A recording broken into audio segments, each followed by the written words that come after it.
You're listening to the RFBL Report with your hosts, Bear and Pat Downsky.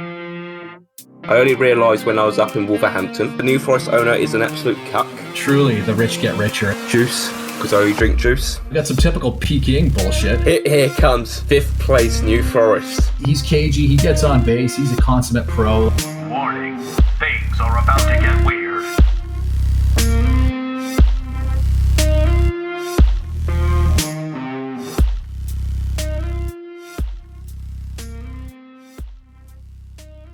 Yeah, you can start, because I can just cut the first bit out and then chuck in the sexy intro, innit?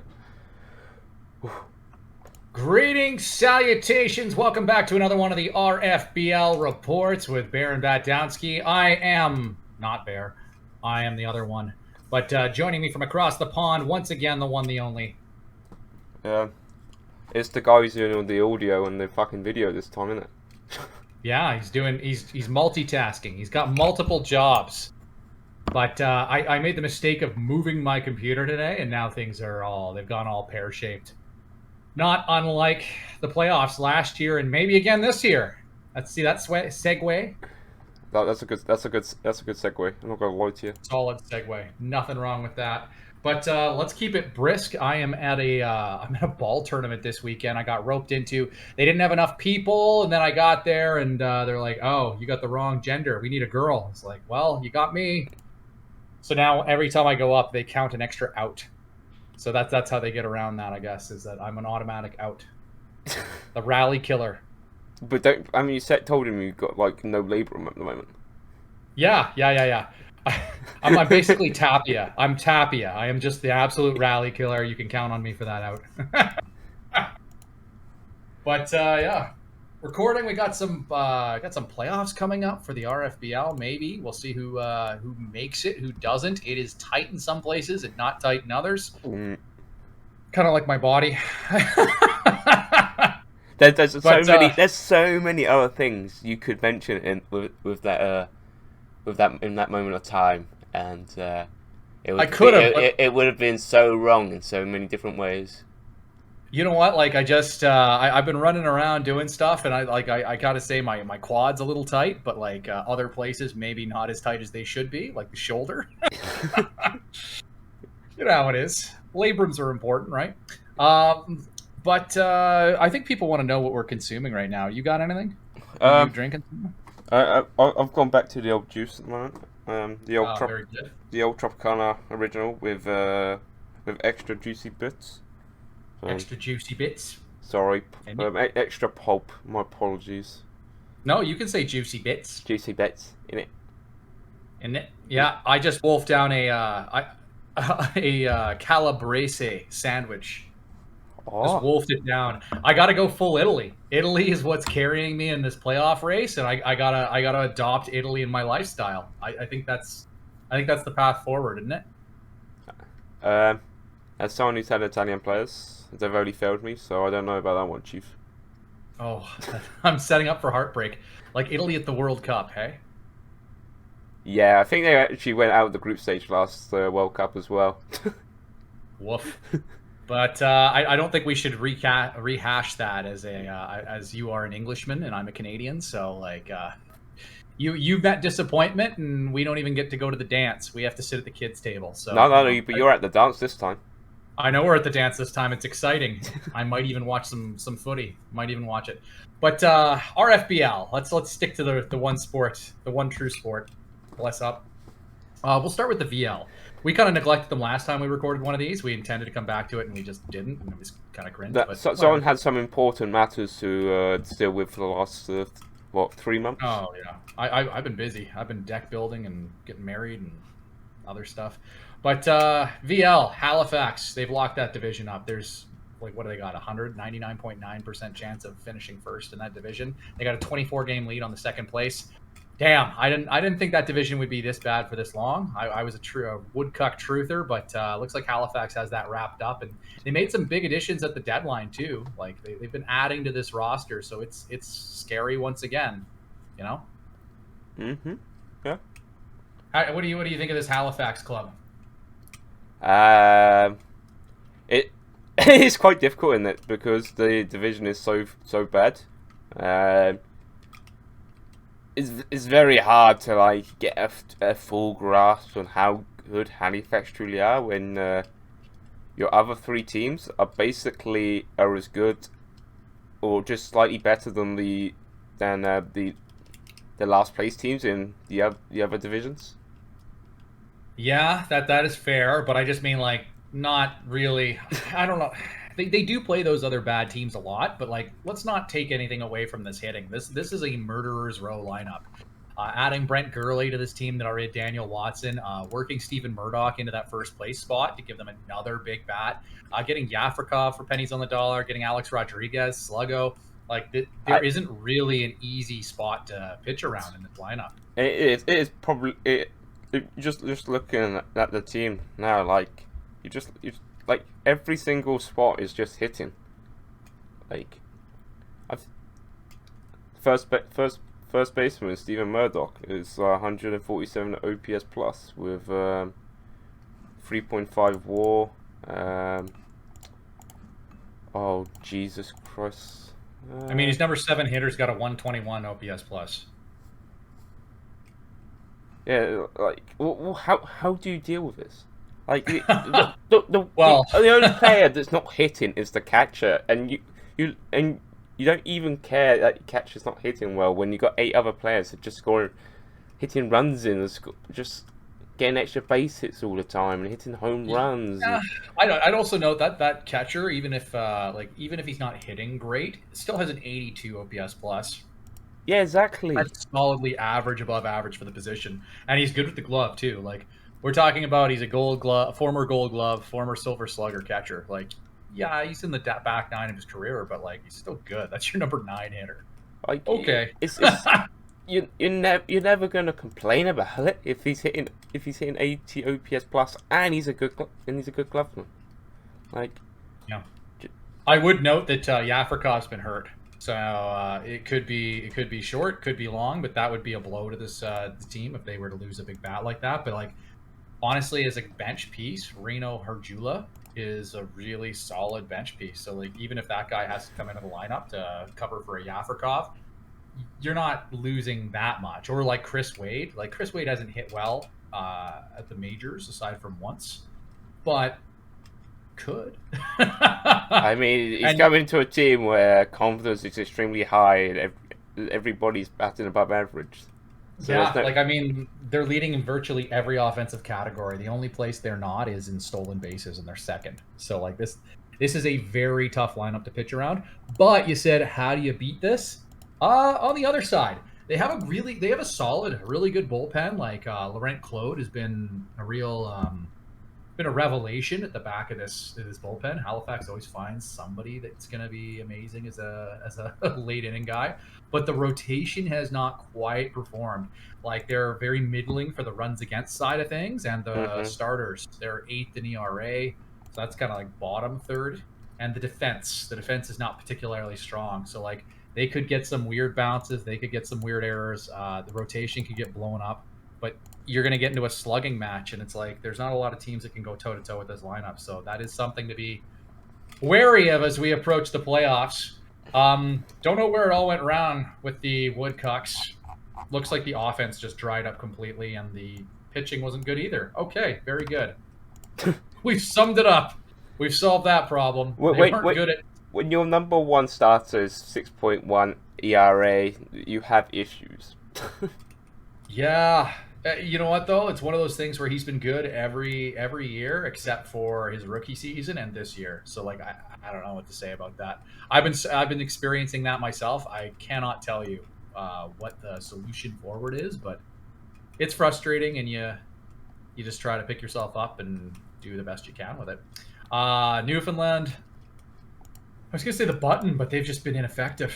Like, it looks like they have a bit of that Gar build where they struggle to make contact, except they don't walk and they don't hit for power as much as you'd want for that. And the pitching has been not amazing. Dave Bent's been carrying there a bit. He's been really strong, but the rest of it's not looking amazing. Slesor, okay. The batting stacks is a bit of an eyesore. Yeah. I'm surprised this rotation has struggled this much because it looked like this would be some sort of nominal strength with Castaneda coming in, who hasn't been bad. He's just been kind of average. He brought in Timo Moses at the deadline, and he's been fine. But yeah, just not executing, I guess. Like, the power numbers still look good. Like, Jung Hoon Kim is still raking. So, like, he's got some good hitters. It just hasn't worked out this year, which is unfortunate. Sunnyvale, usually the button for them. Don't know what the deal is this year, but they've had good pitching from the starting. The bullpen's been trash. And, yeah, maybe just unlucky a little bit. Like, their offense hasn't really been doing great. Like, they've been struggling to get some batting war. They did find a revelation in that third baseman / first baseman, Tiberio. Oh, yep. Italy power, baby. Italy power. But, yeah, it looks like the offense has really dried up for them a little bit there. So, yeah, Atlantic, bit of a tire fire. Moving on to the Euro division. Kyiv has had some struggles, a little bit of injuries here and there, but they still seem like a really good team. Adding Kurisu for not very much was really strong, and their run prevention game is pretty good. They're very good defensively. They have a really strong bullpen, really strong rotation. This isn't a team that I think I'd want to run up against, even if you... Like, they look a little bit more vulnerable this year than they did last year when they world beat and got the ring. But, like, that's a strong team. And then Zurich is in a dogfight for the last playoff spot. I wouldn't say much of a dogfight. Yeah. It's, You know, it's... who can choke more? The thing is, they score some runs. They just struggle on the prevention side. Like, outside of Ivan Contreras' stretch, they don't really have a lot going on for pitching, and that has hurt. Go figure. But we both know that Zurich are trying to avoid making the playoffs at the moment. Yeah, I know, and Beijing's trying, but, like, the thing is that you look at the strength of schedule, and Zurich has one of the lowest. Like, they have one of the easiest schedules down the stretch here. Maybe because they're playing a bunch of VL games. I think the important part is, though, they're playing Beijing 6 times in the last month. Yeah, that's what I said. They have a really weak strength of schedule. Beijing's got a stronger strength of schedule. Like, it's a bit of a swing there, where I think it's 15, 20 points. So, like, Beijing's generally playing teams that are above 500, and Zurich's going to be playing teams that are below 500. So we'll see where that goes. They could do it. They're on a bit of a heater. They've won 5. They've got the easier schedule. Like, if the pitching can just hold, then they can make the playoffs again, get some playoff revenue. We know how important that is. As I look at my current books and shudder. How about New Forest? New Forest dead last in runs against, dead last for runs scored, dead last for pitching war, dead last for strikeouts, dead last for batting war, dead last for home runs, dead last for batting average. Home runs is a false anomaly due to the park. I just mean, like, when you look and it's like run scored, batting average, OPS, batting war, WOBA, home runs, 12 all of it. But I got those based on balls on show, man. Oh yeah, you do take a walk occasionally. Hey, 531 of them. I don't want to hit slander. Other than the team is pretty shit, but you know. So the problem here is that the Bears struggle to prevent runs and struggle to score runs. But the Bears can walk. They can walk a bit, like they can walk up, destroy a fence, and walk out again. Yeah, there you go. They're not even fast anymore. What happened there? Times are changing. Indeed, they are. Did you want to do any more post-mortem or that, or you just want to move on to flaming the Isle of Man? Times are changing. That's it. Times are changing. Indeed. So here comes the flame. Isle of Man, first in the division. That's bold. That's interesting. I would not have called that from the beginning, but here they are. They've had a strong year. Like, it's not a mirage. Like, I thought they were due to regress because last year everything fell right for them, and they've just gotten better. And they've done it whilst trading a key piece, like losing Alex Trevino at shortstop. Like, they're running they're running a man that's like a 35 grade hitter there right now at shortstop, just to get those sweet zone ratings. And I know that other guys got hurt, like Coronado got hurt. It's been a year. Coronado hasn't really hit. He was just getting on track, but like, I still think things are falling right for them. Like, they've got the best starters ERA in the league. Yep. And this sounds like it's salt or something, and it's really not. I have no interactions with this team. I'm just looking at it's like the offense is carried by an all-time season here. Like Edwin Vazquez Sooner, 219 OPS plus. He's worth like 9 WAR right now. He's pacing for 10.8 and the home run record. Like, he's got 60 dingers and 145 RBIs. Like, he's a career like 250 hitter, and he's hitting 340. Like, the guy is having just a crazy season. Fukyun has even been like healthy. Seki's been good. Like, they did make some improvements. I don't like the switcheroo with the middle infield, and I think the pitching is grossly overperforming. Like, you know what it is to me is that I'm looking at these guys, and I looked at his park, and his park is a home run park. Like, it increases home runs. Yep. Like almost 1.1%. But I'm looking at his guys, and he's got Chen, who's ground ball and is pitching lights out. Like, could be a Holland winner this year. So that's a piece you got to worry about. But like, you're looking like Santiago Silva is I think a fly ball guy. Kaj Segerstrom, extreme fly ball. Vitor Valcarel is Varkarsel is a fly ball guy. Like, these guys all have super low home run per 9, and I don't know why that is. But I'm looking at, like, you're talking like extreme fly ball guys at 40, 45 movement, and they're not giving up home runs. I don't know, like, they're going to make the playoffs, but I mean, you run up against a Halifax in round 1 or something, or round 2.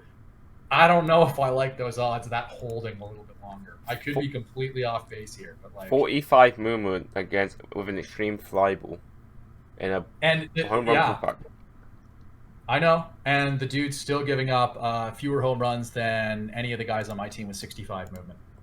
Like a 20 movement swing, and he's giving up 30% less home runs. Like, I'm gonna become the Joker. But that's just a little asterisk, a little exclamation point where it's like, this is a thing that could be exposed later. I don't love the bullpen. It's been getting results, but like Pula's son is a replacement level reliever. He's 0 WAR. He's saved 30 games, and he's got a 3.7 ERA, but he's on a replacement level. Like, I think Juan Rodriguez is probably, I don't know what to make of this bullpen. Like, Ethan Skinner's been really good since coming over, which is weird.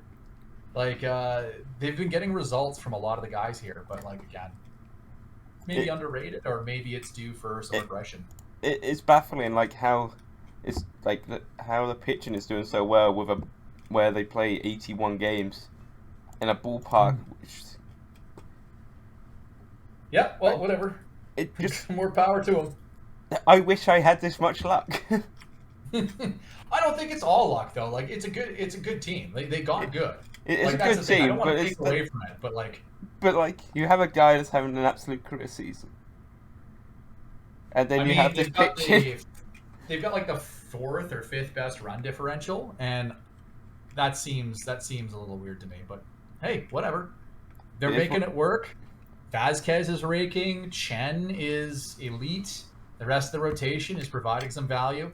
I just, we'll see where they go in the playoffs. I think they could struggle with a team like Halifax or Peking, like typical Peking shit with their home runs, and we'll see what comes about. What do we got here? We're moving over to the Asian division, where they're all super high on Pythag, but like, yeah, Beijing could make the dance with a minus run diff, and they're right in there. I think they're actually leading. I think they've got a 60-something% chance based on the website. Let me have a gander for you. 5-ish, 63-ish, like in that kind of range. Playoff charts to the. I know Halfcast real sad about losing Riley Hussein. 67.72% chance at the moment. There you go. They're getting some value from some players that don't look amazing, but like Chang is up now. Hugh Chen Chang, number 4 prospect in baseball, and that was part of the Brent Gurley trade with Halifax. But like he looks like an absolute animal, and he's producing early on here. A 141 OPS plus, so like he's looking like a really good piece there. They have a really good catcher, which is weird. He's always been good, but like this good. Yeah, well, he's having himself a year. He's playing good. Like he's driving some results there. Getting some power from their first base slot. Obviously, like adding Ranchikov helps a little bit with the offense as well. Danny Hoopt has been good since he came over, but like that trade with Pyongyang. I know it's early yet. The guy's not going to keep hitting, but that stings a little bit to see him go there and be like immediately what you wanted out of that player. The pitching looks good.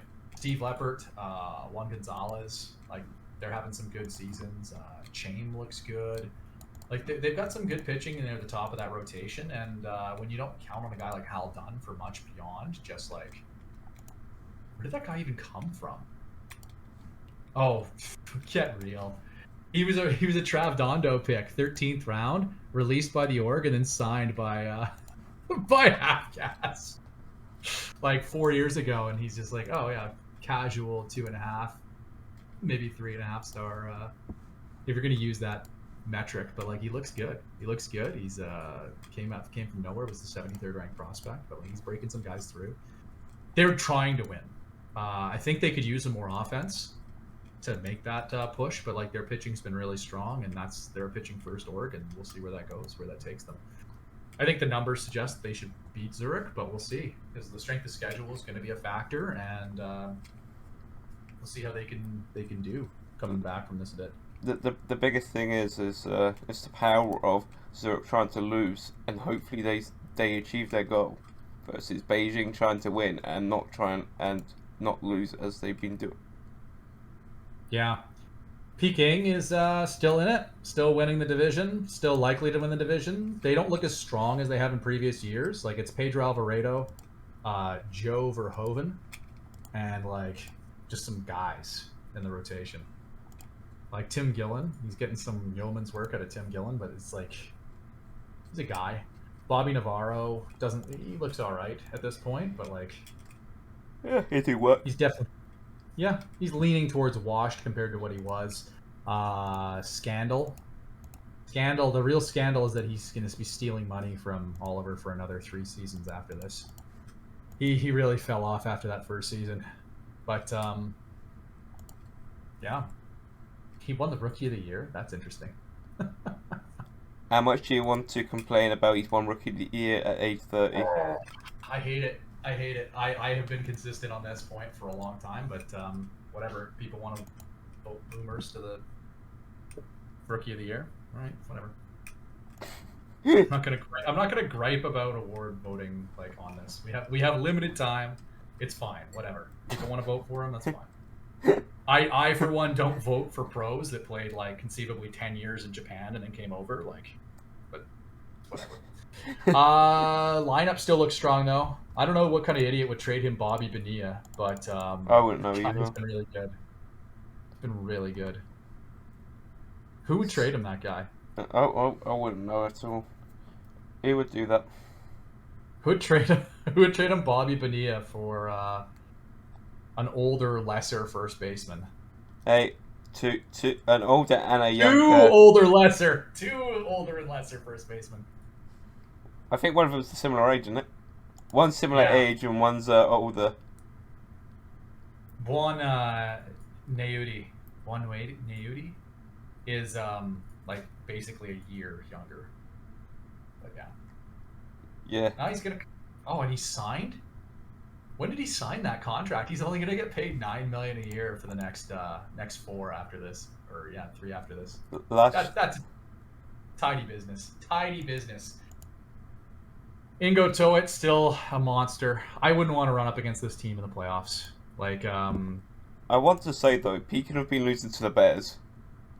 Yeah, I don't know, man. I'm just saying that like there's a couple teams that I was talking about this with the bitch pigeons. People were like saying, well, yeah, I don't know about that. Like, he's only got 2 starters, and it's like, yeah, but if you've got 2 guys that just kind of approximately keep you in there, which I think you have in Tim Gillen and Bobby Navarro, you can if you've got a strong offense and 2 guys that are really strong and 2 starters that are, you can throw like an opener or something. You can just try to squeeze that game, because if you win one of those games and you go back to an ace, like, I don't know. I think if you got 2 good pitchers, you can really drive some results, and we saw that with the bitch pigeons last year. I think Peking could do that this year, but we'll see how it goes. Like, there are some I don't think this lineup is as good as Halifax or even Kiev, or I guess even Isle of Man. Like, Isle of Man's lineup, if Vasquez continues just to be what he is right now, like, their lineup's probably better. But like, I think Peking it's a veteran team with a veteran general manager, and I think they can make some noise in the playoffs from the lessened expectations. I think they would be presumably an underdog in most of the series they would be in. I wonder how much playoff experience matters in a video game. I have no idea, but like, I think there's something to be said for veteran players, because like, veteran players tend to have a little less volatility in production year to year. Yeah. So like, I think veteran players can be very effective in the right circumstances, and I think this is a veteran team. So like, I think that we have a better idea of what they're likely to bring compared to, say, an Isle of Man. Yeah, that's right. That's what I'm thinking. Like, Kiev, Halifax, and Pekin are all have experience in winning. I guess less so Halifax at the moment, but winning. Well, less so titles. Kiev. Like, Kiev won last year, but like, I mean, like, that is a much younger team. So they won last year and didn't they make the World Series the year before? I don't know. You'd have to check that up. No, because I think the year before Peking won, didn't they? You're gonna make me have to check for. What? No, because like, okay. When the hell was Springfield? Yeah, they did. So no, Kiev made the World Series in 2044. So they lost. They like 2043. The Gar won over Kirkland. 2044, Springfield won over Kiev. 2045, Peking won over. Oh the yeah, Gar. it was Springfield because Springfield Then beat it was Kiev over Rain City. So like, yeah, they've had a couple deep runs, but like, I don't know. The team still feels young to me. They still seem fairly young compared to some of these old war horses like Peking or Halifax. I could be completely off. I'm gonna have to check the average age now. They got everybody in the lineup except for Kurisu, who's like 26. Like, there's a couple veterans, but like, they definitely, this team is skewing young. I guess except for the rotation. The rotation is veteran. So, anyways, let's look at some more Asian division teams. Shanghai, they were riding high for a bit and then they kind of tailed off. I think they struggled a little bit to replace Doi. He looks like he's just washed now. I think Alexander Boss is really good. He's got a good name. I think he's really good, better than what he's played this year. He was also injured earlier in the year as well. Yeah. But like, they score some runs, they struggle to prevent runs. That's been the story here, and I think they were quite lucky early in the year, and now they're finally leveling out. Yeah, and Luis Camposano appears to be washed up now. He can't play shortstop anymore. Sad boys. Time to move into second range. base. He's lost 20 range. That's a tough one to swallow. Second base, or let him retire happily. Well, he's going to retire at the end of the season. Oh, is it? Oh yeah, I forgot there was an email on there. Yup. I mean, it's good time to retire. He's had good years. I don't know how that man never won a Gold Glove. Like, not once. Maybe there's always been one person that's been better every time. Yeah, like some guys get that way. Like, I think Danny Cortina could have won the Silver Slugger a lot if he'd been in the VL, but because he was in the same league as Luis Guzman, or not Guzman, Luis Arias. Luis Arias, and you forgot like, the cool. other one. Yeah, well, that's just it. Yeah, it's like, cool. You're the second best catcher every year. Yay. Pyongyang. Doing Pyongyang things. Has 1 billion draft picks. I don't know who keeps trading first to this guy, but defense first. He's running defense first, and some reason his starters are strangely effective. Don Snook has been a bit of a revelation in the bullpen there. Longtime Beijing Baljeet, also Bernadoodle. And getting... Come on, guess all the names. There's about 5 of them. What do you mean? There's been 5 different Beijing nicknames. Oh yeah, I'm not going to go through them all. I can't name them all. I fail this this test. Loic Felix is still sticking around. Oh, he's got another player option next year, so I guess he's going to stick around for next year too. Oh no. He's had a tidy career. It's just like reached that point where he's kind of washed. I don't know who Kevin Sedlak Jr. is, but he's been strangely all right. There's a lack of juniors in this game, actually. Not gonna lie to you. He's the guy that was... Oh no, Marco Nieves. Oh no, Bear. What? How do you still have that dude in your system? He is done. Yes, we don't talk about this. Oh no. Kevin Sedlak Jr. was a first-round pick that was traded for Marco Nieves. But anyways, Satiro, that's the story in Pyongyang. That's the bless up. Satiro came there and just lit the plate like so hot, red hot. He's so hot right now. 187 OPS plus, 14 dingers, and like 140 at bats. So he's home running. He's hitting it out of the park 10% of the time. Contact. That's wild. But it is what it is. Kind of covered the VL. We even touched on some of the also rans, so that's a thing. And let's rock the CL. Let's start from the bottom and move up instead of starting with the dogfight. Eastern Division, Montreal actually having a good season. Looks like Felipe Cortez is out long term, which I guess is why he's running a Josh Watson, and he claimed a guy from me who I think he waived again. Is he on waivers? Who? I will 100% claim. Yeah, he is on waivers again. I'm claiming him.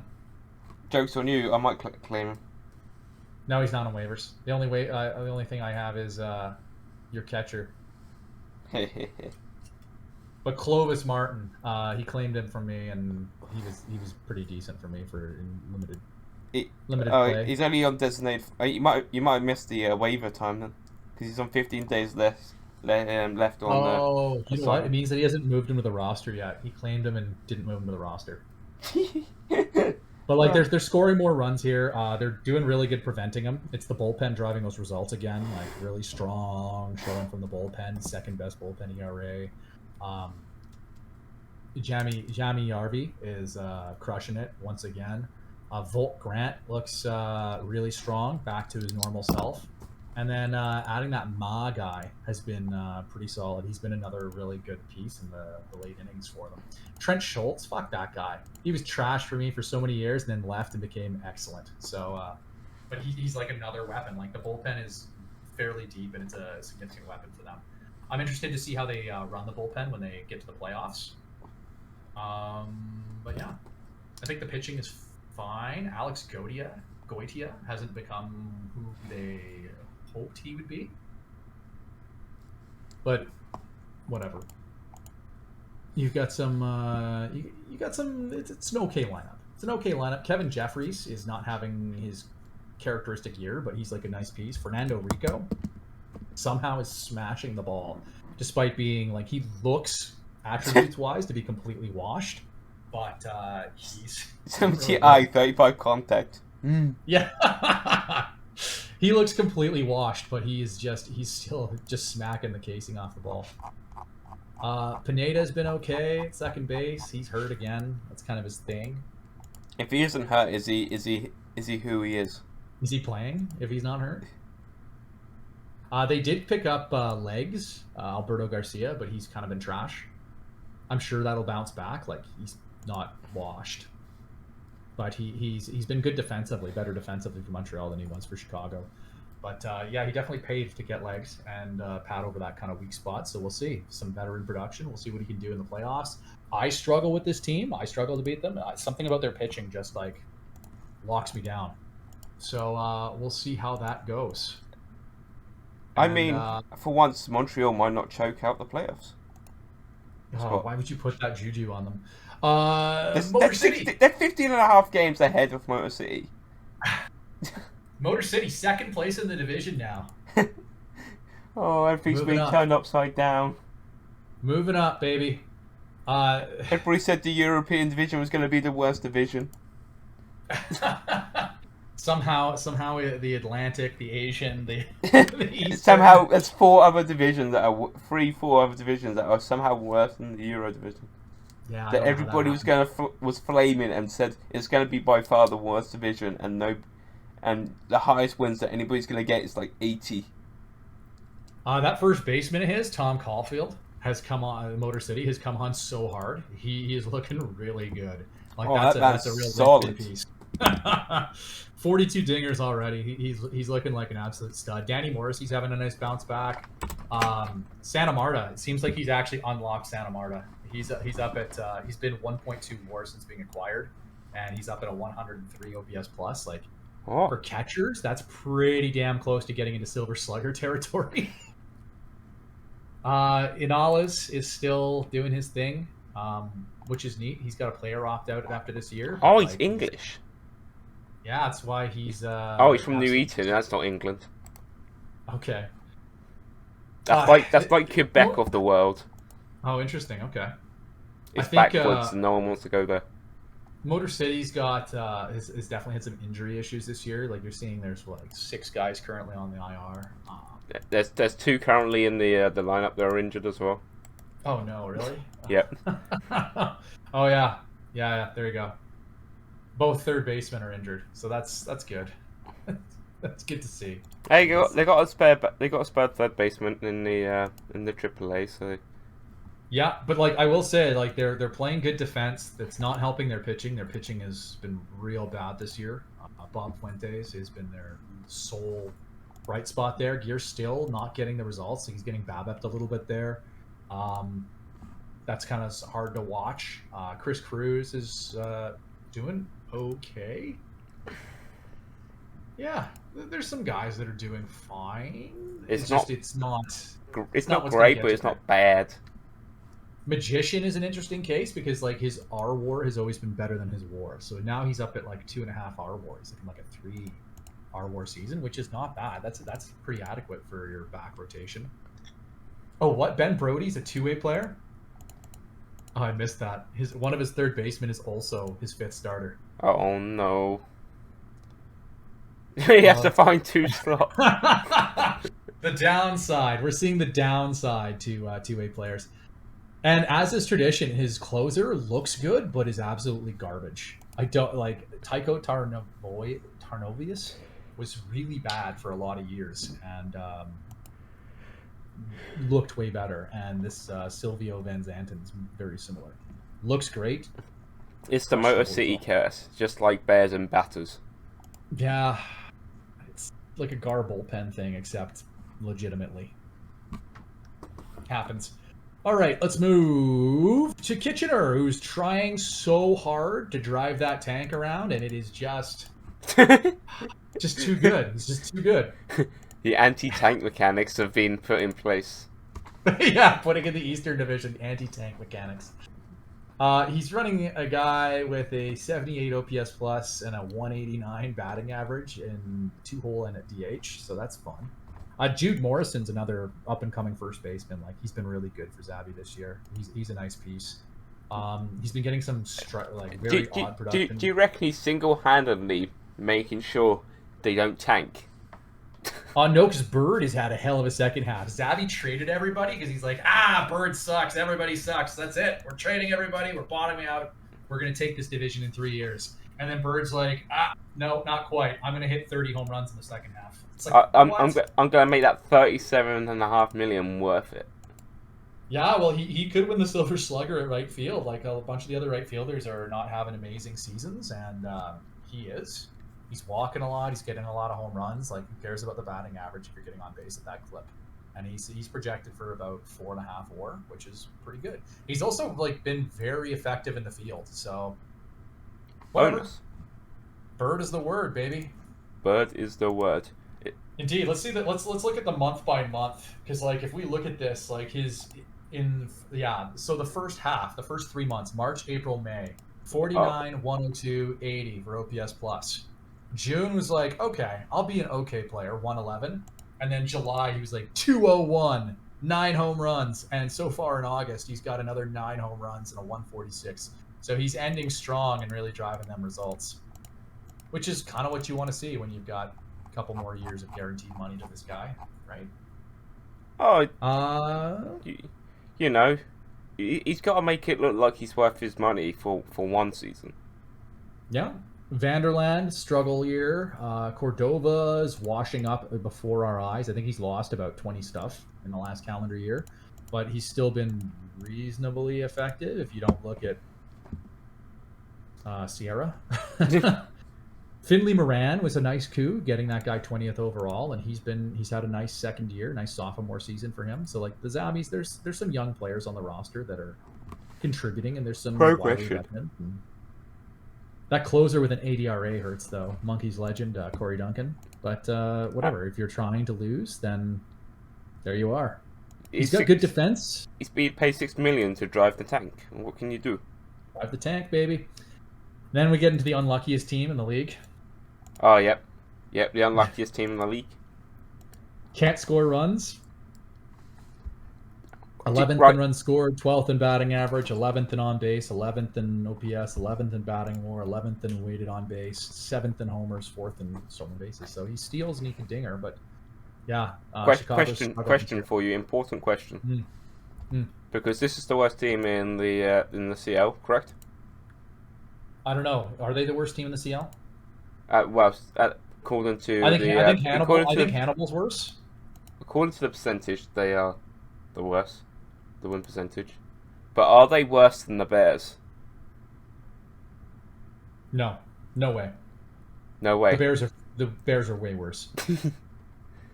Like not to be shitty, but like the Bears don't have a single player so if you look at like if you grouped up players into tiers, Chicago's average like player, like there's a bunch of guys on this team that suck.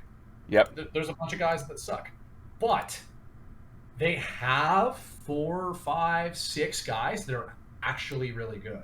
So the thing is that like I think this roster is better than Hannibal. I think it's better than New Forest. I think we're closer to like a Shanghai tier. Truthfully, I think it's a better team than Pyongyang. Yeah. So like there are a bunch of teams in last place that I think it's better than Sunnyvale. Question mark. Who do you think is actually the worst team in the league then? Hannibal. But you say that every season, and Hannibal always prove you wrong. So okay, here's the thing: is that like I kind of like the Bears rotation a little bit. Hannibal. Find something nice to say. We'll finish the stops, and then you can go back to Hannibal and think about something nice to say about Hannibal. Their bullpen is okay. It's good. Their bullpen's good. Some of it. And they've got a good first baseman. You remember how I spoke positively about the Sloths and how they will be a very good team? I know. I just mean like Gayasi's having a fringe Holland season. Like before Yoon went down, he was the 3rd best pitcher in the CL. Now he's the 2nd best pitcher in the CL. So he's having a real strong year. This is a breakout for Alardi Gayasi, just in time to cash in on arbitration, baby. But he's having a really strong year. I really like what he's done this year. Juan Sierra's been right a breakout. So here's another thought. Sloths tend to like to get rid of their players that want money. Will Gyasi go before or after arbitration? I don't think so. He's only 25, right? So the thing is, it depends, because like Ryan Frost is 29, Marco Sivanen's 27, Iratov's 31, like Brub's a 25-year-old. So the thing is, like, if you're gonna trade Gayasi and restart the rebuild process, like there's some other pieces that I'd probably move before him, because at this point, if he is that ace, those are really hard to find and retain. So if you think he is who he is this year, then he's part of the solution moving forward. And if you think that you need to burn it, then you're trading a lot of other guys first. Like I'm chucking, like if I have to chuck some guys overboard to make some dollars work, I'm probably throwing Ryan Frost first. He's like Ryan Frost is really good. Yep. But I mean, like I'm throwing Iratov overboard. I'm throwing Ryan Frost overboard. I'm throwing Stevenin before I throw Gayassi. Although, like, fragile starter, who knows? Maybe he doesn't. Maybe his health doesn't hold up. Unlucky, right? Yeah, true. Brub is having an okay year. Like, this is probably more in line with who he is, truthfully. Like a strong defender and slightly above average hitter. Iratov is good. Iratov's good. Iratov has always been good. Iratov is good. I don't know. What do you want me to say about them? Stevenin can really hit the ball. And now that he's not having to play second base, he's really good. He's not having his defense take against his work. The Sloths are unlucky. Sure. Even if their shortstops have a combination of minus 2.3 WAR.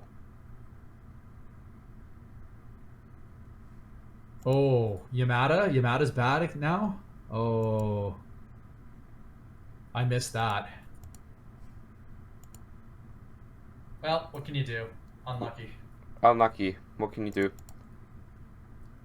Super unlucky. At least I didn't go 15 losses in a row this season. Brad Williams is playing in the starting lineup, so I appreciate that he's tanking my draft war by playing that scrub. I think that center fielder should play better than he does.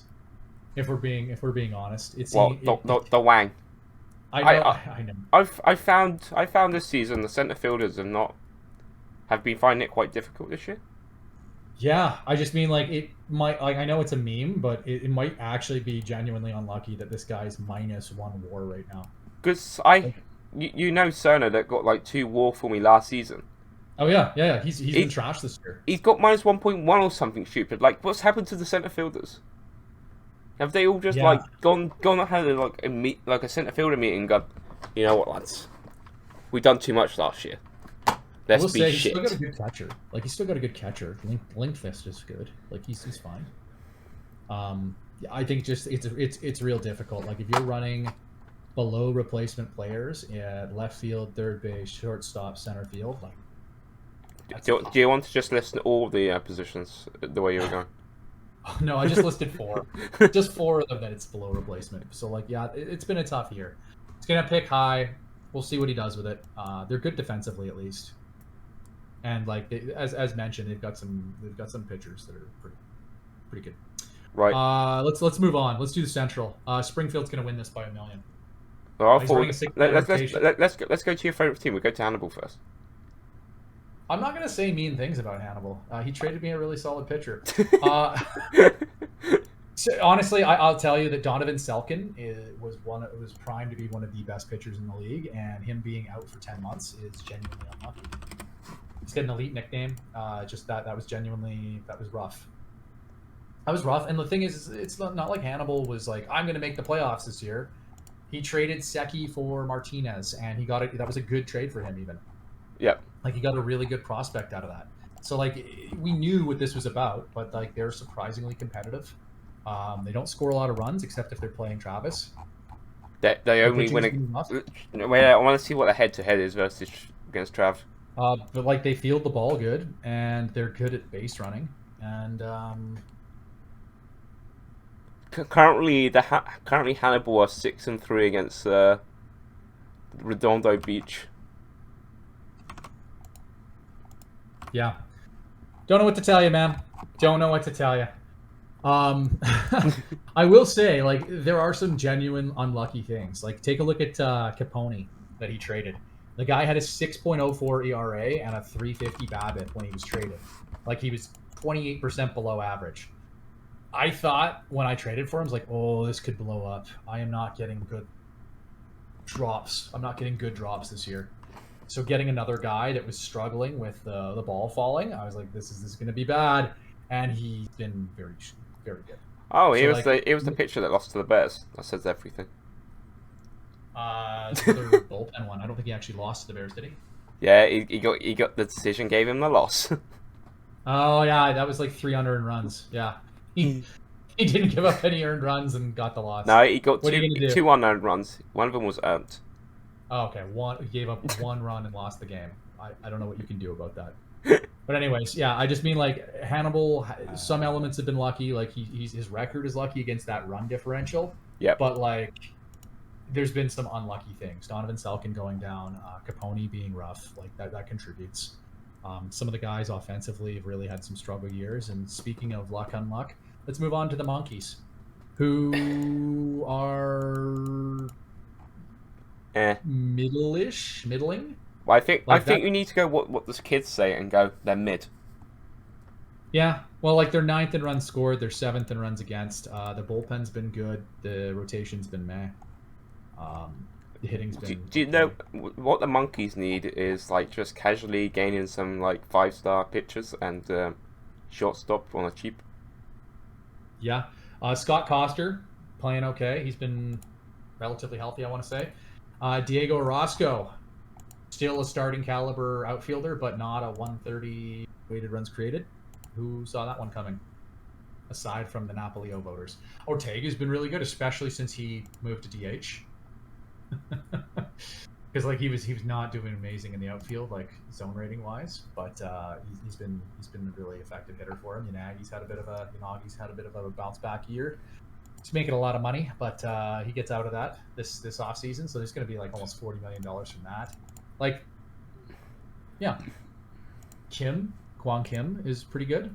Yeah, there's some guys. Kwon Kim has not played good since he was acquired from. I almost traded for Kim. But I mean, like that's one of those players that he looks like he He looks like he should be good, but will he be good? I like the aggression though. I like when a team that has an opening takes a run at a guy like Satiro or takes a run at Kim and says like, you know what, I'm not going to pay a lot for this player, but I'm going to run them, see if I can get something, like get some production out of them, and I'll either keep them in that role if they're good or flip them. It's a good move. It's a solid move. He's given Kim a new contract as well. Oh, did he? Yeah. Oh yeah! Wow, extension! Holy extension! Holy. 3 guaranteed years, but like who knows? Maybe he'll be good. Buy the dip, right? The catcher Ratchet he got from Montreal, really solid. Already playing really good. Looks like he could be a really above average hitter at the position. So like there's some reasons for positivity. Jiang Chen Lai looks good. Looks like he's had a strong season. That's a good. He's been good for him. Casino, Ching, just still doing okay. Like yeah, the Monkeys are doing fine. They're not on a miracle run this year, and they're gonna miss the playoffs, and that's that. I think 8.5 games back. There's anything's possible. Anything's possible. It's only 133 games have been played. There you go. Rain City's getting raked over the coals with injuries a bit. They're not long term, but like, Zachary Dees has had some back spasms for a little bit. Gutierrez is done for a few weeks. Kim, his first baseman, I want to say, is day to day indefinitely. Gooch is out a few weeks, so he's had a little bit of that. A few balls bouncing around, but like Doberman has been driving results. Dude's gonna win the Holland for sure. Ricardo Flores, Werfel's been strong, but like he's been a little unlucky, so that's why that ERA and stuff is coming up. But then he's getting crazy contributions from Makar Akelbikov, who's like pitching amazingly, like under 3 ERA. I got shut down by that guy, and I was so mad. But it's what's been happening. He also lost to the Bears. Oh, there you go. Xander Stevenson has been really strong as a closer, like a weird 2-way closer, but like it works. There he is. Yeah, it works. He's on pace for what? Like, oh no, these are actually like his current stats. He's got 14 dingers right now and 17 saves. That's a really weird player, but it's fun. I like Rain City. They could take a playoff spot. They're going to have to get healthy, and they're going to have to stay productive, and they're going to require some teams ahead of them to dick punch themselves. But like, let's be real. We'll talk about it when we get to the Pacific. Oh, D's is getting 6.7 war. Fucking hell. Oh yeah, but it's not 10. It's true. It is not 10. But Yeah, he's still going to reach to one of his highs again. Close to his highs. This dude could win the MVP again. He's a 5-time MVP winner. And I don't know if that's just because like the pack has been what it is, but he's won a lot. He can be in the same hall as Xavier Turner. There you go. It's a lot of war for a guy that only started at 25. He's 54.3 right now. That's a pretty epic career. That's a very epic career. But Rain City has a really weak strength of schedule. Like, it's very soft coming up, so like I kind of don't hate their odds of making it. Kitchener, Montreal, LA, Kitchener, Hannibal, Sloths, Springfield, Sloths, Beach. They got a better than 50% right now. They're at 56.7%. That is terrifying. Are you okay there, mate? Nope, I'm gonna miss the playoffs and be in a lot of trouble financially. What can you do? Springfield. No injuries, 6-man rotation. They're looking good. Odwin Timmers has been really strong for them. Really strong for them. Gutierrez has been strangely good. Maybe like approaching best of his career. Nah, close, but no cigar. Second best season of his career. I'm looking at this and like his career high is 4.6 R WAR and he's at 3.6 right now. But yeah, Springfield scores a ton of runs. They do it through the home run. They got a lot of dingers, man. And the pitching's pretty good. Defense isn't, but that's what's going to happen. They did get they got a glove cuck center fielder that they from Zabby that they run out there. Yep. Who's pretty effective actually, but that's center fielder unless he gets hurt. Alex Trevino having another really strong year. I don't know who would trade a guy like that, but he's lapping the field for zone rating and is shockingly decent with the stick. I like Arturo Velez. I think that's one of the very best players in the game right now. For his price as well. Yeah, he's often hurt, and he doesn't. Yeah, but he when he plays, he's a difference maker for sure. Why did I trade for the wrong player? Sukuwan Lee is having another breakout. He's taken a real step forward. This guy could win the MVP as well. He's having a huge year power-wise. Like, he was always good, but like the power has taken off this year, and he's in a whole different echelon. He's also stealing an absolute immense amount of bases. He's going to hit more home runs than he did in his first 2 seasons, and a bit more. Yeah. He's already hit more. Well, I know that. When he's got hit more than his first 2 seasons combined, sir. Yeah, he's definitely stolen more bases and hit more home runs than his first 2 seasons combined. Is he going to double it, though, by the end? We'll find out soon. We will find out. He's pacing for 60 steals as a first baseman. That's insane. That would be such a weird player to watch in real life. I'm cheering for him. So yeah, Springfield good. They're probably the best team in the CL, truthfully. Respect to the others, but like that's probably the best team in the CL. Like the pitching's been really strong. Bullpen has been good. They hit the ball hard and they play good defense. Sometimes. In certain positions. Yes, exactly. So let's flip over to the Pacific because this is going to be a dogfight and it's going to be super chaotic right to the end. We've got 7 games separating first from fourth. There's 2 games separating second from fourth. Like this has been half a game separates 3 teams from 1 playoff spot. Yeah, it's pretty intense. It doesn't feel very good. Travis has had an amazing year with his starting pitching. Like just driving absolute results. Like he's even milking some value out of Crawdad. Mitch Harris is really strong again. Angus Goodwin came out of nowhere, like came over from Shanghai as I think a dump maybe, Yeah, it was a dump. Yeah. He came over as a dump and is suddenly an ace, which feels awfully good. Sugimoto has been good. Pagero has been good. Like, the thing is that everybody's been good, and together it's been like a 5-strong thing where they just 5 pitchers all doing real good. Angus being probably the best of the bunch this year, and they're hard. They're hard for that reason. They shut some teams down. I'm not looking forward to playing 12 games in the last month. Offensively, Juan Velez, probably one of the best hitters in the game. I don't even know why I said probably.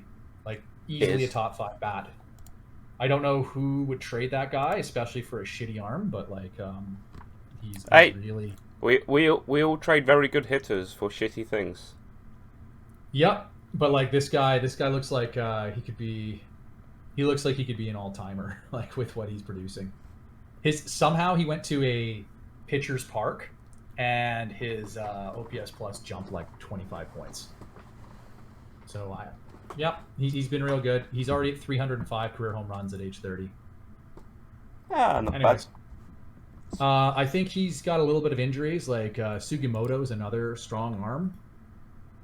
He's in the rotation, but he's got a fingy blisty, which could be a career ender. Yep. And Hirota is out for 3 weeks, so like he's struggling to score runs a little bit. We'll see what happens with that.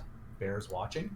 But like getting Tenori was really underperforming in Beijing, and he has previously been a very effective hitter. So I would expect Tenori to be a factor coming down the stretch run. It seems like it's a little difficult with some of the positions, like third base.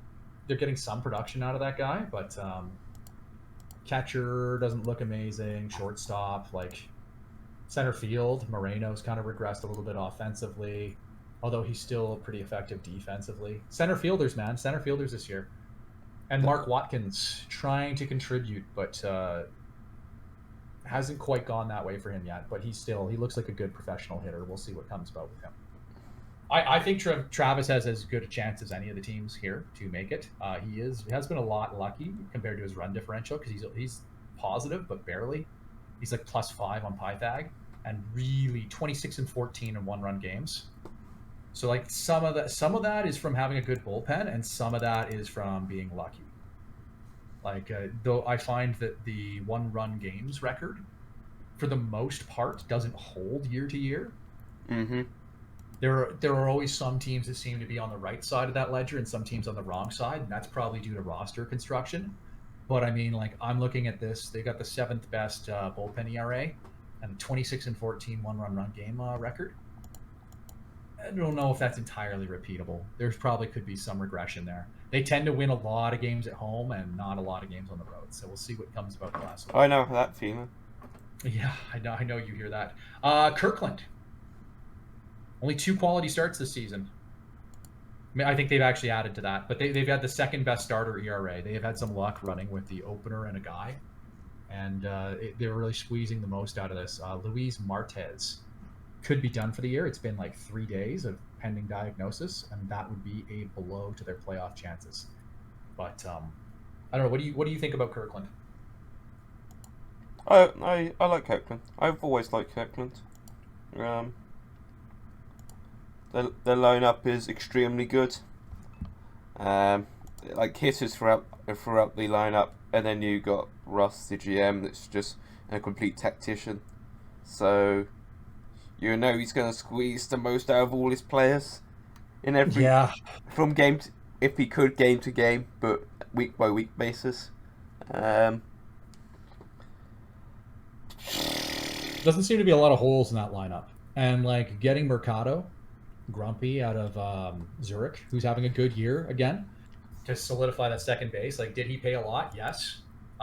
It helps. It means that there's no real weaknesses. And Cesar Pinante having a good year again after having another career worst year last season with Kirkland. His previous career worst being with Castlegar, naturally. He's been an asset. Leon Breen has been bouncing back a little bit. Like he's hit 19 home runs. He could break 20 for the first time in his career. That'd be pretty nice. Sorry, 19 is all I can do. Yeah, sorry. We're done for the year. I tapped out. I filled my quota. I just got exploded by Jaden Dungheap, so I don't even know what to say. Like, I thought that I should at least split or do better, but I got exploded by Kirkland. So there's something to be said for that. There's no easy outs. Like when you're backup first baseman or platoon first baseman, he had 10 RBIs in a game versus me. That's crazy. It's crazy. But I'm trying to remember who's the other team with the batting lineup like this? Halifax. Exactly, that's what it reminds me of. Yeah, Kirkland is the Halifax of the CL. I feel like Immonen. I don't know why I don't think he's that good, but he could win the Silver Slugger at right field. He's having a hell of a year. 152 OPS plus. Like he's having a really strong season. I look at him and the attributes don't click to me. But sometimes you just get lucky. Sometimes you don't get lucky. Yep. Well, I think it's kind of probably leveled off a bit by Danny Ramirez underperforming his attributes a bit because like he's having a fairly pedestrian season for a guy that looks kind of like Juan Velez but can field the outfield. So what can even you do? Steven, you win some, you lose some. All right, let's move on. I think Kirkland has a reasonable shot of making it, honestly. I think Kirkland will make it. So you're thinking the Gar's going to choke again, hey? I think the Gars are going to choke. It's going to be Kirkland and Redondo. You think Rain City's not going to make it too, eh? Yep. Interesting. I will okay, so we'll move on to the Gar then. The Right. Gar. Okay. Second in runs scored. Bleed your Second heart in out. runs. Sorry? Bleed your heart out as The starters. The starting pitching has been so bad this year, and it's somewhat inexplicable. Like, if you look at Maverick, Nasi Waji, he's pitched 6 seasons. This is his, 6th season in the bigs. Every season has been 4 to 5.5 WAR, and 3 to 4.7 R WAR, and this year he's at 1.5. Like, he's just... I don't know what happened there, but the bottom fell out. Like, this is one of the guys I'm talking about where his home run rate with 65 movement is 1.6. He gives up more home runs than the entire Lone Wolf pitching staff. I don't get it. But we'll see. Like, he's got the track record. He should bounce back to some extent. eventually he'll bounce back. Tony Rodriguez had a really weak first half. The BABIP's come down by about 30, 40 points, which, believe it or not, helps a lot. Having a bit of it, like if you look at his pitching splits by month, it's like, so FIP minus.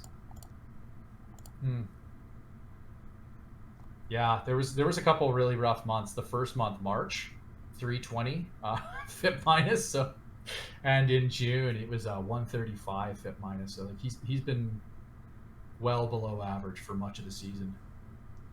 But started to perk up a little bit into July and August. So we'll see if that continues, and he continues. He had a 5-0 August so far. We'll see what happens. Fingers crossed. I will note that Yoon, Kyungtae Yoon, like when you look at the GAR, you're like, oh, weird. That team's pitching is really underperforming. Yoon was driving those results, and then despite being durable, his arm tore off. So he had 4 WAR and was a 160 ERA plus, was leading the league in ERA, was leading the league in like opposition average and stuff like that. And now he's just, it's on the IR, baby. That's a laugh of pain if I've ever heard one.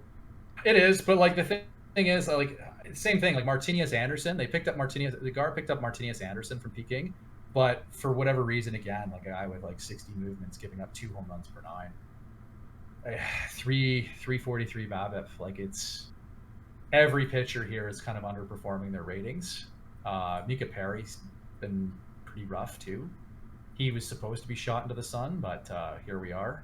The Yoon injury. He's back again, boys. He's back again. I feel like he just did a very quiet high five to himself when that injury was announced. Back. Front row, baby. Fernando Capone at Italy Power. He was bad for Hannibal and then came over and has been very strong. Like if the GAR make the playoff, it's probably because of Fernando Capone. He's up to 2.6 WAR on the season. So That's half of that was in 22 starts for Hannibal, and half of that was in 5 starts for the Gar. I feel But sorry for Hannibal. Yeah. This bullpen, like the Gar bullpen's a fucking mess too. Truthfully, they added like Lasagna from the Monkeys, and that's a guy. They added Mario Avila from Kitchener, and he's been shitty. It's not good either. That's just normal. That's a given at this point, though. I don't know. Like, here's the thing: is that I know everyone memes about it, and it's a thing, but like, it was the truth for many years, and then it just wasn't. The Gar actually had a pretty locked down bullpen, and now injuries have kind of eroded that. They had like some people at the back end that were very effective, and like Luis Nava's gone. Jamie Zavala has been injured this whole year. He had a 1.2 WAR through 20 appearances. He had a 1.99 ERA plus in 20 innings or whatever, and then he's been done the entire year.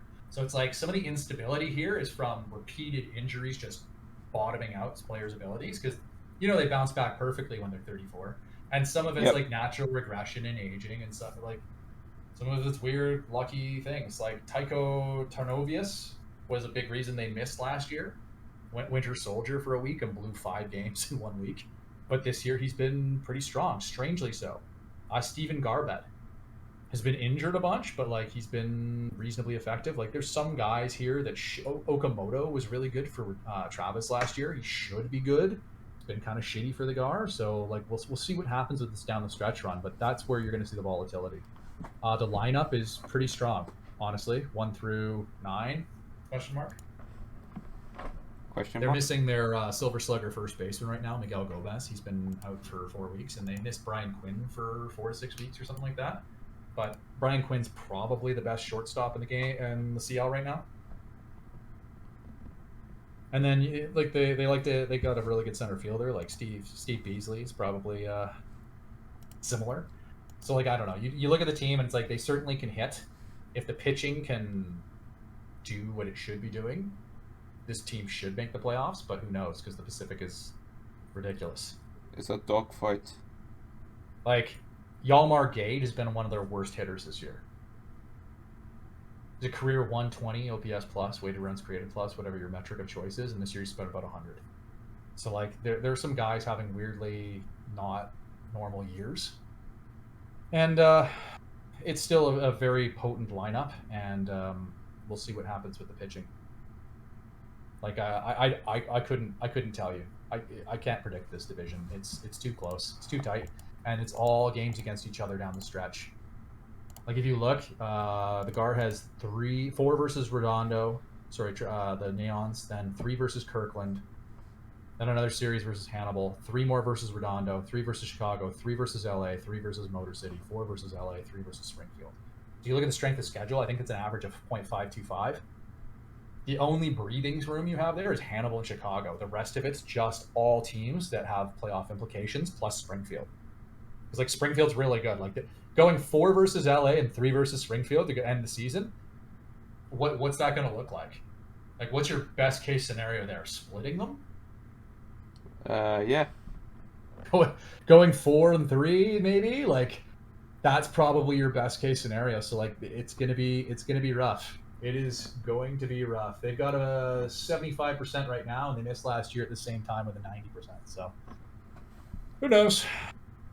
On to the Blazers, baby. Man can have hope that he won't choke it out this time. Who? What? That the guy will not choke out the playoffs through sheer. Well, to be honest, like last year, they won 90-something games, and they missed. It was very much due to the formatting. Like, if there was one there was one sim where Tycho Tarnovius lost 5 games, blew 4 saves or something, and then there was one sim where they played Kirkland 3, Monkeys 4, and lost all 7. And it was like, there, you're done. You missed the playoffs by a half game. Fuck you. Okay, like went 4-2 every sim but 2 of them and missed the playoffs. Like, what are you gonna do? You shrug and you hope you do better the next year, and next year we're right back to the same spot, except it's all Pacific teams now, plus Rain City. Hey, now you know how I felt for many years. Except it was 80 wins because I played in a shitty division. Okay, yeah. Well, taking a look at LA, their pitching has really driven the results here this year. Like first in runs against, first in bullpen ERA. You can see it. Everybody but their high leverage guys have like ERAs of 2, so you can definitely see some of the value there. The starters have been pretty good too. Albert Luna has not been the best, but like Alejandro Martinez has been largely healthy. He's been good. Ray Garvey doesn't lose anymore, I guess, so that's fun. That's a he shame. called up Mai, he got this guy for a song because Iraq was drinking, and he just threw a no-hitter against Travis. I think, what did he get for him? Like a third, a fourth? So yeah, Iwasaki has been really good despite looking like he shouldn't be in the league.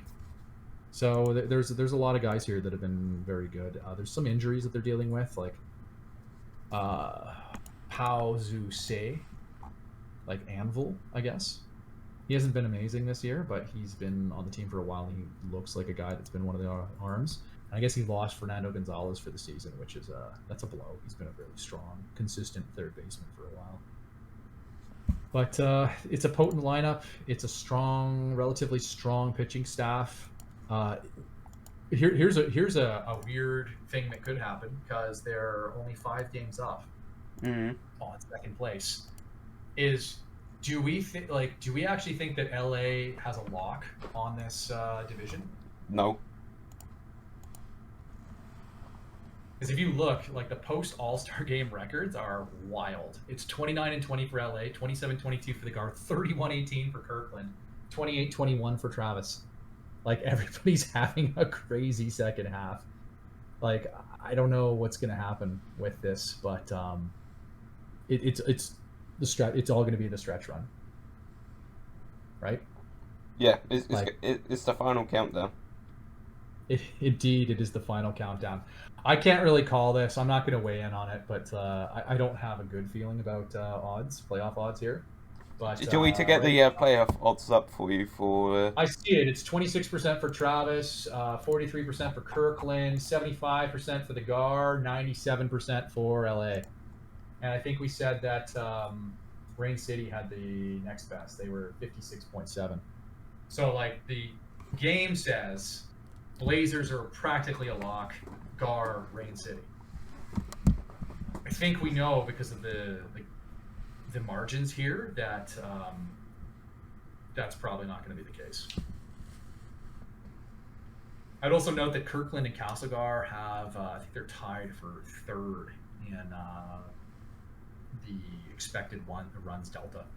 Like they're both down 4 wins off of their expected wins. So the Pacific is just an absolute clusterfuck. It's okay. The guy will make it, Copium. We'll see. Like it's certainly possible. Like here's the thing: the Gar didn't make it last year with 90 wins. They picked I think 14th instead of 19th as they normally would. Like there were 2 or 3 playoff teams that picked before them. So it's very much a division thing. Like it happens. Look at the AL East. Like it's not unrealistic. That's not the gripe here. It's a dogfight. It's stressful and tearing out the hair. Well, it's something to be said because I have seen people in weak divisions before really use that to be selling off current roster pieces to extend their longevity. Like that's something I have done when the division has been weaker. Is sell off a couple guys that I are not essential to me staying there and try to use that to stay in that spot for longer. And you're seeing Peking doing that a little bit. You've seen Halifax do it before. Springfield's always looking to move out guys that are not part of their core to get those futures in to prolong it. It's a thing. It's a luxury you're afforded for being in a weak division where you got a big lead, 15 game plus lead.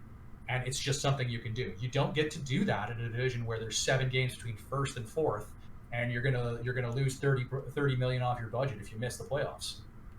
You can't do that. So it begets something again. Like a rough injury year begets more injuries, and it erodes the effectiveness of your team. Like I know Sunnyvale, Minneapolis can also kind of attest to this. Injuries beget injuries, and injuries bottom out your team a little bit. And the thing is that like having a constant battle just to be first in a division with 4 good teams is difficult. It is difficult because like any bounces go against you, and you're in tight again. So yeah, that's my little word of wisdom there. It's easier to be in a weaker division. Oh no, you're telling me I'm gonna have it hard. Well, I just like, here's the thing with you is that like it is easy to get better. It is hard to improve when you're at a certain point, right? Like your moves have to be that much more aggressive to get to that next level. You can only ever go up. But it's always easy to go down. It's just yeah. So like, take a look at say Isle of Man.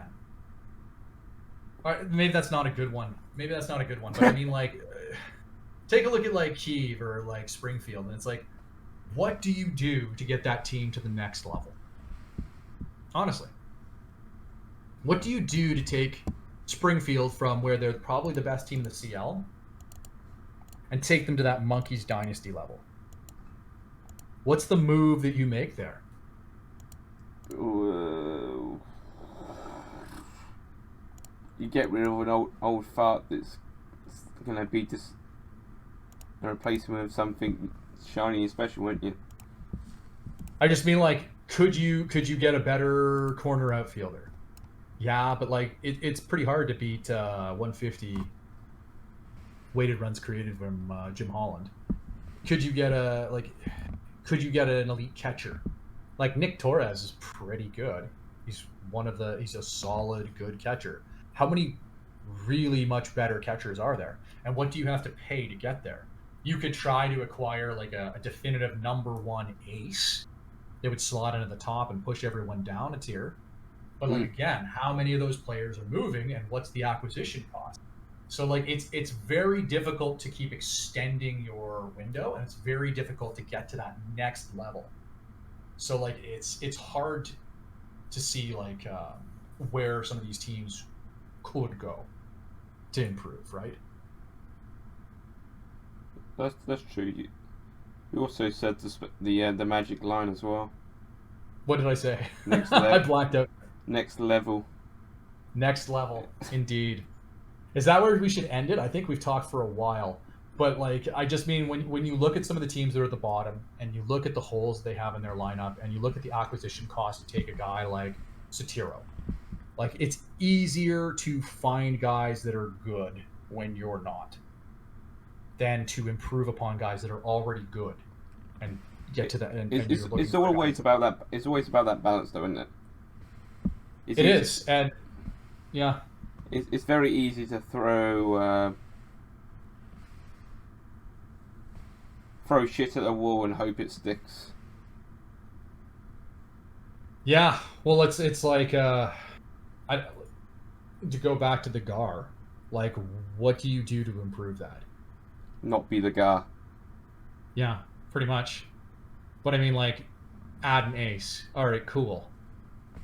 Like, like how many? How good? And you start looking. You look at some of the bullpen arms. You're like, we'll add some better bullpen arms. And it's like, okay, but look at the ones that are there. They have history of success. It's like, are the ones you bring in going to be better than that? Right? Yeah. What do you do? Volatility. There's a lot of volatility in some of these things, right? Maybe you say, well, you can add an elite catcher, or you can add an elite left fielder. And it's like, okay, so at what cost, both financially and acquisition cost? What are you paying out, right? And is that going to extend your window? Is that going to shorten your window? Maximize like an immediate window for the cost of shortening the long-term one? It's really hard to say. Like it's where it comes down to individual general managers and how they view the game and how they're going to move forward with it. But it should be an interesting run to the end. No matter what, somebody's going to be tilted, I'm sure. And we all know what the answer is VL? going to be. Yeah, we know somebody's going to be tilted. Like, I mean, like, it was I was pretty joker-fied last year. So was Travis. I would imagine that either one of us would probably feel the same this year. So we'll see where it goes. I know LA is going to feel that way if it's sometimes like two teams go on heaters and they just get Uno reversoed into third place and out. Oh, the tilt would be real, right? Like, imagine being in that position and I was being last knocked year. out the spot. It couldn't be me at any one time. I was last year. I was in first up until like the last week of August. Oh no! You endured the Bears fate. The expo, and The then I Expos said and the that Bears. to Morrison. I was like, yeah, I pulled the U. He's like, yeah, cool. Now try doing it 4 more years in a row. See how that feels. It's like, yeah, fair enough. Well, there you go. I think for my playoff picture, LA, Kirkland, Springfield, Rain City, Montreal in the CL, Halifax, Isle of Man, Key, Zurich, Peking. VL. I mean, the 4 are obvious in the VO in that, so Yeah. it's just assuming who's going to take that final 5th spot in the VO. Yeah. Probably Zurich, knowing Sod's Law. Yep. It's going to be by a half game. Yeah, it's not even going to be half game. It's going to be a playoff game, like a playoff. Play-in. The play-in into the for the wild card spot. That's when you can get a Coombs in. Oh, Yep. On that note, thank you for joining me once again, sir. I'm going to go head back to the baseball park and play some real baseball before the spreadsheet baseball sim comes in. And good luck in your playoff push. And my we'll see you in playoff Austin. push. My We'll playoff see push. you before the playoffs, I guess. Okay. I'm only 20 and a half games behind. There's still a chance. Yeah, and try to take care of yourself on that trying day that will be Monday when the Queen's funeral happens. Thank you, sir. God save the king. Be strong. This has been the RFBL Report with Bear and Bagdowski. To find out more about the RFBL, including stats and history, you can go to statsplus.net/RFBL. To find more episodes of the RFBL Report, you can go to Apple Podcasts.